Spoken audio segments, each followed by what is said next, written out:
Howdy everyone, it's Sam. I hope you're doing really well. If you're new around here, I hope I can get you to consider liking the content and subscribing to the channel. And if you are a regular around these here parts, thank you very much for the continuous support. I cannot keep edging on this content any longer. I need to release this World Cup preview, week 1 video, and fair income, who needs a history lesson when you can research what's going down in the World Cup in a couple of nights' time. Cannot wait for it. Let's get stuck into me tips for week 1 of the 2021-2022 Rugby League World Cup. The Rugby League World Cup kicks off at 12:30 a.m. Sunday morning from St. James Park in Newcastle. It is England versus Samoa, and reportedly tickets have sold out in excess of 45,000, so she will be an absolute sellout this weekend. Let's go into the team list news. So starting at fullback, we've got Tom Burgess, and then fullback for Samoa is Josh Aloiai. Fair income. No, for real now. So starting at fullback, Sam Tompkins is the fullback and the captain. The wingers are Tommy Makinson and Dominic Young of Newcastle Knights, and he makes his debut for England, so congratulations to him. The centre pairing likely will be Callum Watkins and Herbie Farnworth. The halves pairing likely will be Jack Welsby and George Williams. The forward pack will feature Tom Burgess and Luke Thompson, and the hooker will be Michael McKillerim. He is from the Catalans Dragons. Now, he probably won't be there next week or the week after because a man named Andy Akins, who plays for the Salford Devils, he is the #1 choice to be the hooker, but I think he's either suffering an injury or is serving a suspension. So the hooker position for England is not its full strength or its preferred first choice option. So therefore, Michael McKillerim is in there at the hooker position. For the back row, we've got Elliot Whitehead, Morgan Knowles, and Victor Radley. And then the interchange bench, Lees, Mike Cooper, Chris Hill, and Mike McMeekin. Sorry. And then 18th and 19th man is Sneed and Kai Pearce-Paul.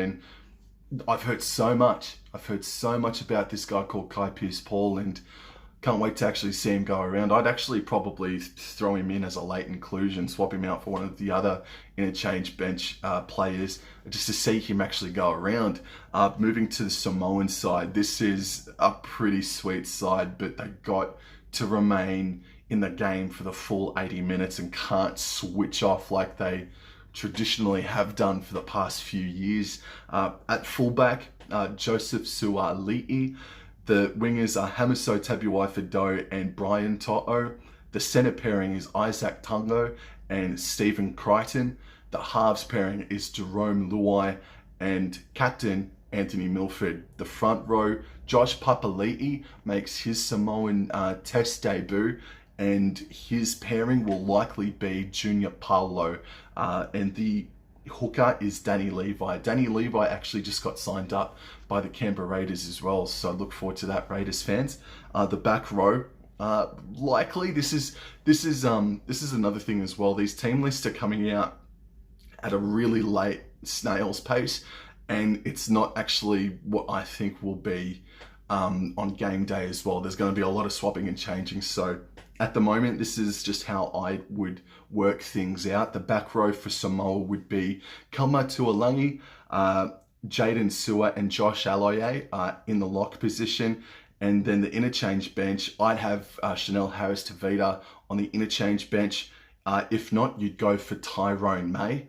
And then the rest of the interchange bench is Braden Hamlin-Uele, Martin Tapau, and Spencer Leniu. And Oregon Kafusi would be the unfortunate man to miss out. And the coach for England is Sean Wayne, and the coach for Samoa is Matt Parrish. And the odds are $1.65 to Samoa and $2.25 to England. And not only for England is Andy Akins out, John Bateman is also serving a suspension. So England, while it's a pretty strong side, it's still not 100%.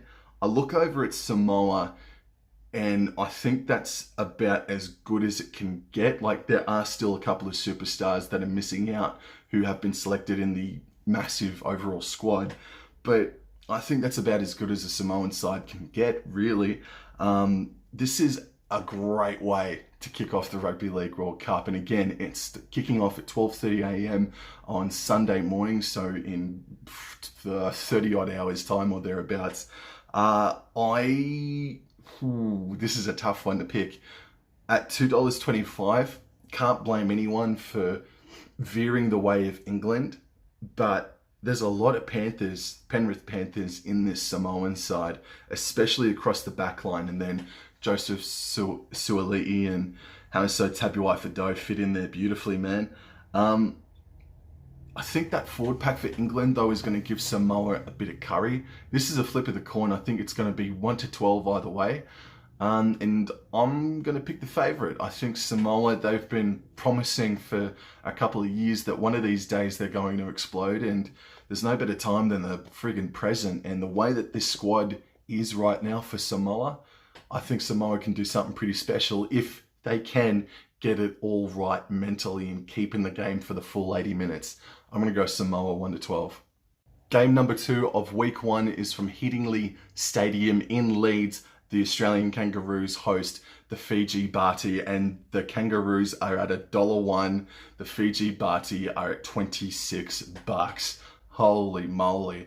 For Cowboys related news in this matchup, you've got a few debutants for Australia, and you've also got just the one, I think, or maybe two. No, just the one. Taniela Saidrugu. I've been talking about this bloke all friggin' year, and I haven't been able to see any of his Queensland Cup matches, but he's been close to Cowboys first grade to making a debut, and he's been named in jersey number 17 this weekend, and this game kicks off at 5:30 a.m. on Sunday morning. Now for the Australian Kangaroos, you've got Murray Taulagi, Ruben Cotter in there as well, Jeremiah Nanai and Valentine Holmes. Those are the Cowboys that are representing the Kangaroos. Jack Whiten is in there at jersey number 17 as well, and Matt Burton is at jersey number 18, and the halves pairing is Cameron Munster and Daly Cherry Evans. Latrell Mitchell is in there, Josh Adokar as well. It's now switching over to the Fiji Bati, and we'll go through them all. Sunia Taruva is in at fullback. The wingers are Mitiali, Vulikijapani, and then Micah Sevo is in there as the other winger. The centre pairing is Kevin Nguama, who is the captain as well, and Semi Valame. Michaeli Ravalawa, I'm not too sure if he's injured. I think he's injured. Because otherwise I imagine he would have been named, so maybe he's not too far away, but Ravalawa is an exclusion from this side. The halves pairing is City Mose Drake and Brandon Wakeham. There was a gentleman named Natane Masima who played quite well against the Papua New Guineans earlier on in the season in the international rep round. He was halfback, but he has been named as 18th man. Brandon Wakeham comes in at halfback, and I guess that makes sense. The Canterbury Bankstown Bulldogs in the New South Wales Cup made the grand final, and Wakeham was a really large contributor to all that, but unfortunately they fell at the final hurdle. They're going into the forward pack. King Vuniyayawa, and then Api Coruscant is the hooker, and Tui Kamakamika is the other front rower. The back row is Viliami Kikau, Siwa Wong, Rugby League Guru's man to keep an eye on, apparently, and I bloody will shout out to the Rugby League Guru. And in at lock, Lamar Manuel Layo Levave. To the interchange bench, a second hooker option is Penioni Takatuimua, and then Jawasa Drodralagi, Ben Nakubuwai, and Taniela Saidrugu as well. And Isaac Lumi has been named as jersey number 19. Mal Meninga is the coach, and Joe Rabele, or Rabel, is the coach for the Fiji Bati. The Australian side have never lost to Fiji ever. The Fiji Bati made their World Cup debut in 1995, and since then, Australia and Fiji have faced each other 6 times.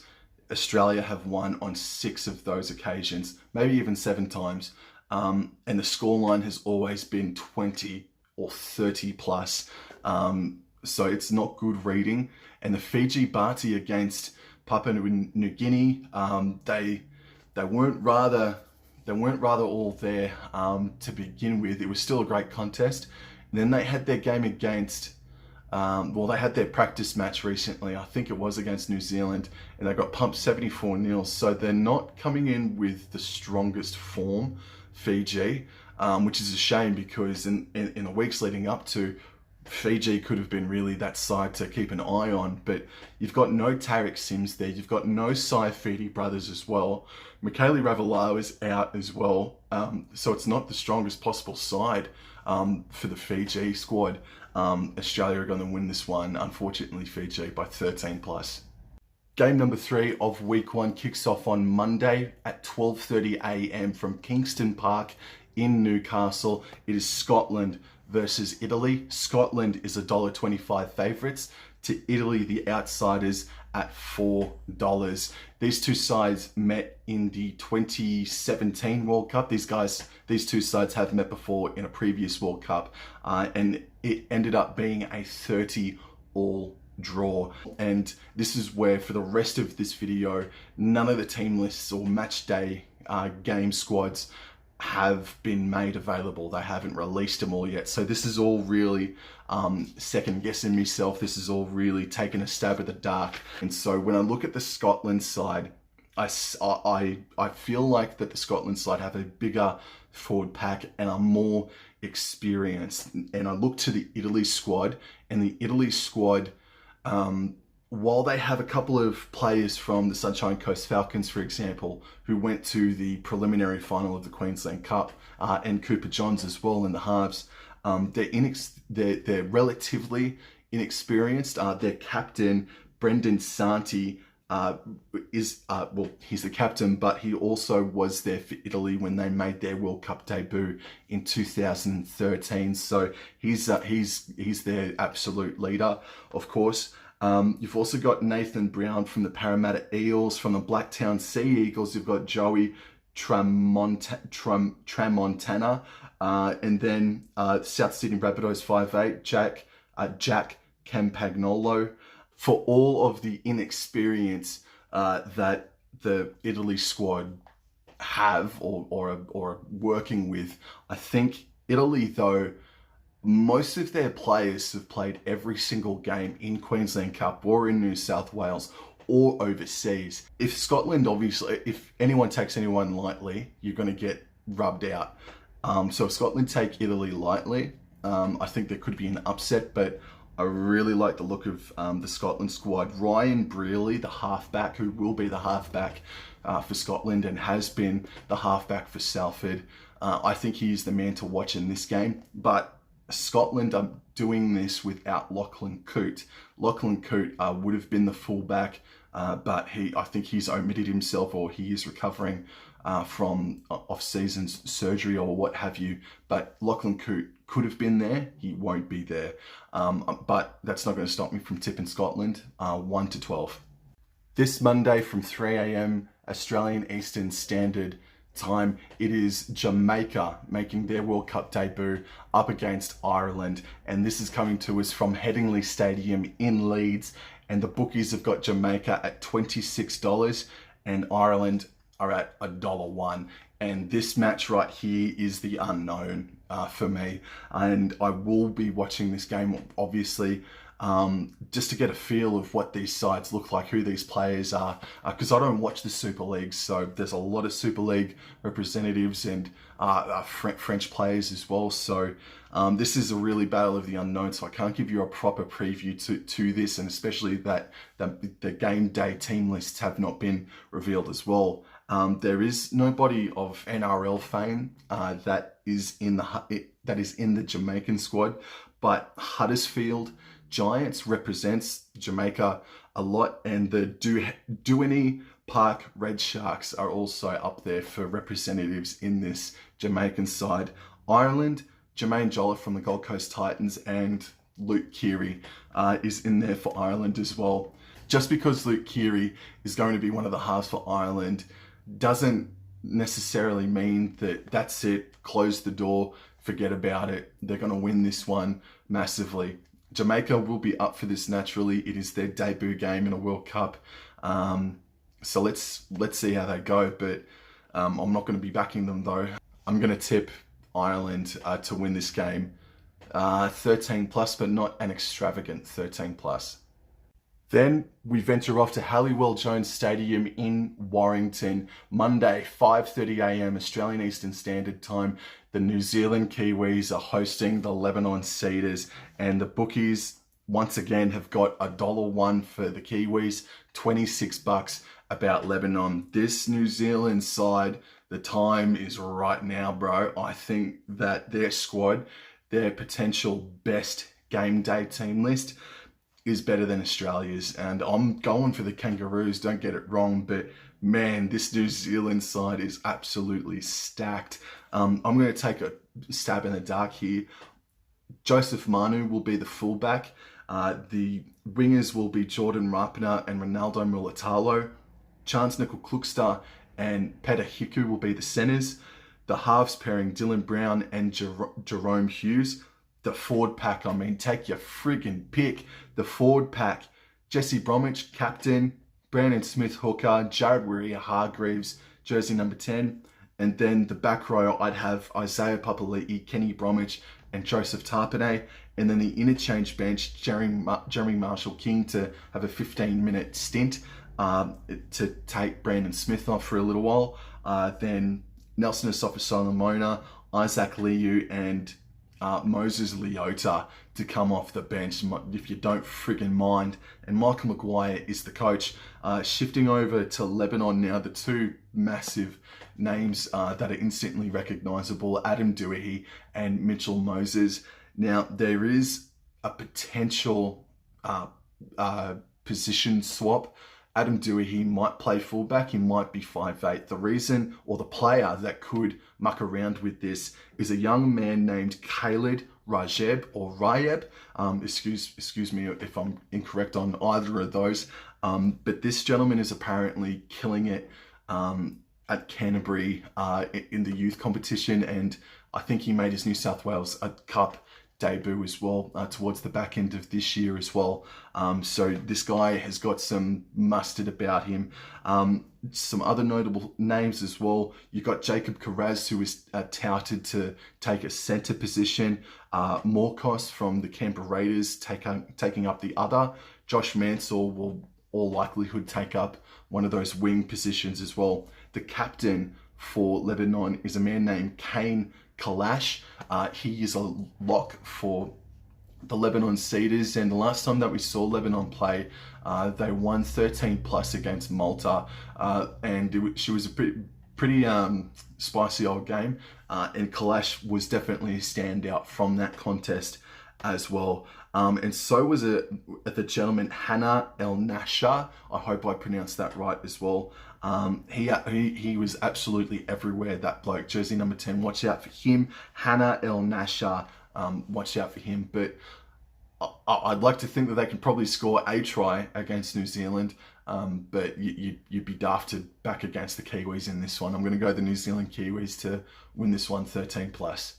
Oh, by the way, Michael Cheika found his plane ticket, and he will actually be coaching Lebanon, not like how he missed out on coaching Lebanon against Malta earlier this season. Michael Cheika was in Argentina and just found himself in no man's land, the poor bagger. So he actually coaches Lebanon. Michael Cheika, former Wallabies coach, this Monday morning, 5:30 a.m. Tuesday morning from 5:30 a.m. Australian Eastern Standard Time is the next game of week 1 of the Rugby League World Cup, and it is coming to us from Eco Power Stadium in Doncaster. France are hosting Greece, and the bookies have got France at $1.03, Greece is at $13. Now, this is another game. This is that other game that is really unknown to me. I can't really give a nice preview or tell you about the players in this game as well as what I would like to. I don't watch the Super League, but as you can probably predict, France is made up of Catalan Dragons players and Toulouse Olympic 13 rugby league players as well. And if you have an inkling of even an inkling like myself, of how it went down for those two sides this year, Catalans made it to the semis, and Toulouse, yeah, it was their first year of being up in the Super League, but unfortunately they got relegated. But they were a tricky opponent throughout a majority of this season, and by the end of it, there were a lot of pundits out there that said Toulouse should actually remain a spot in the Super League for sure, for at least a couple of years anyway. And if they're not doing anything, they should eventually get relegated. But a lot of people thought that they should probably stay. Such was the really good effort that club put in. So France are going to be a really tricky assignment for everybody that comes up against them this year in the World Cup. And Greece make their World Cup debut. This is their World Cup debut as well. The captain is Jordan Meads. He's Sunshine Coast player who will be playing 5/8. Partnering him will be Lachlan Ilias from the South Sydney Rabbitohs. Billy Magoulias will be in there in the lock position. Peter Mamazoulis will be in there at the hooker position as well. And allegedly, there's a player named Chase Robinson who will be the fullback for Greece. Laurent Freysenau is the coach for France. I hope I didn't butcher your name, bro. And the coach for Greece is Steve Georgalis, who has been an assistant coach up in the North Queensland Cowboys for the past couple of seasons as well. I think France are going to be just too good for Greece, but I don't think they will win this one 13+. I think Greece can actually give them a red hot crack, but I think France are going to get the chockies in this game, 1-12 from Doncaster. The next game, we're off to Totally Wicked Stadium in St. Helens. Wednesday, 5:30 a.m. Australian Eastern Standard Time is when this blockbuster kicks off. The Mate Ma'a Tonga side takes on Papua New Guinea, and the bookies have got the Tongan side at $1.03 to Papua New Guinea $13. Do you think that's a little bit of disrespect towards Papua New Guinea, man? This is going to be an awesome game to watch, man, and I will try and get my ass up to watch this one live. And again, team lists haven't been announced, so I'm going to take a stab in the dark and see how we go. Fullback position, it could be Tautau Kola from Manly Sea Eagles, or it could be Will Hopewate. The wingers, Sione Katoa and Daniel Tupou is how I do it. David Fusatua, I should say, is a shot as well of being a winger as well. The centre pairing will be Talakai and Katoni Staggs. The halves pairing, Talatau Amone and Lola Hia. The forward pack will be Aiden Fanua-Blake, Andrew Fafita, I reckon, will start. And Sonny Luke, who's a young hooker coming through the Penrith Panthers grades. Well, not young, actually. I think he's about 27 years old or something like that. But yeah, he's someone that we're going to see a lot of from now on in first grade. And he absolutely killed it on grand final day in that state championship game too. So he's going to be in there at hooker, I reckon. And then the back row, Keon Kalamatangi, Felice Kofusi, and because Jason Taumalolo has been suspended for 3 matches for a high shot on Isaiah Papali'i in that preliminary final, Jason Taumalolo won't take part in this game. Who should take his spot? I think Saliva Havili. I think that's a good option for backup in case somebody gets injured in the second row or in the hooking position. And I think Havili just naturally at lock. While he was a dummy half, Saliva Havili for the Raiders and the South Sydney Rabbitohs, this year he took a step back and just had a much more simplified game plan. And Havili was incredible for the South Sydney Rabbitohs in 2022. So I'd actually have him start in the lock position. The interchange bench, maybe could be this is how I do it. Tavita Totola, Daniel Fafita, Halami Olakawatu, and Siwa Takayaho. But fair dinkum, this Tongan side is stacked. Tavita Pangai Jr. is still there. Moses Sully, Ignatius Parsi, Ben Murdoch-Masila, and again, Jason Taumalolo won't be there until week 4 of the World Cup, and the coach for Tonga is Christian Wolf. Shifting over to the Papua New Guinean side, and this is potentially one of the heaviest hitting backlines of the World Cup. Alex Johnston is in there at fullback. Nene McDonald, Justin Olam, Xavier Coates. That's a really, really good backline, I reckon. The halves pairing Lachlan Lamb and Kyle Laybutt. If you watched that game, Papua New Guinea versus Fiji, and if you watch the Prime Minister's 13, Kyle Laybutt, who is a Townsville Blackhawk, he has killed it for Papua New Guinea on the 2 occasions that he's represented them this year. His defense primarily has been exceptional. I know Papua New Guinea got smashed in the Prime Minister's 13, but keep an eye out for Kyle Laybutt, man. He's been really, really good. And then you've got Dan Russell, who had a wild game against Fiji. Mackenzie Yeh, who had a really great game against Fiji as well. Nixon Putt, and the captain is Reece Martin, who has been playing over in Super League for the past few years. And the coach is Stanley Tepend. At $13 about Papua New Guinea, man. Don't know. It could be a cheeky old tenner on Papua New Guinea, but that Tongan side, bro, they weren't impressive, weren't they, against New Zealand in that mid-year test match? But now that we're here at what we've all been waiting for, the World Cup, I think they're going to explode, man. But I think this is going to be so good to watch because these two sides are going to smash one another. I cannot wait to see how this game goes down. So I'm going to go Tonga. I'll go 13 plus, but like 14 or 16 points. I don't think it'll be an extravagant 13 plus points victory to Tonga.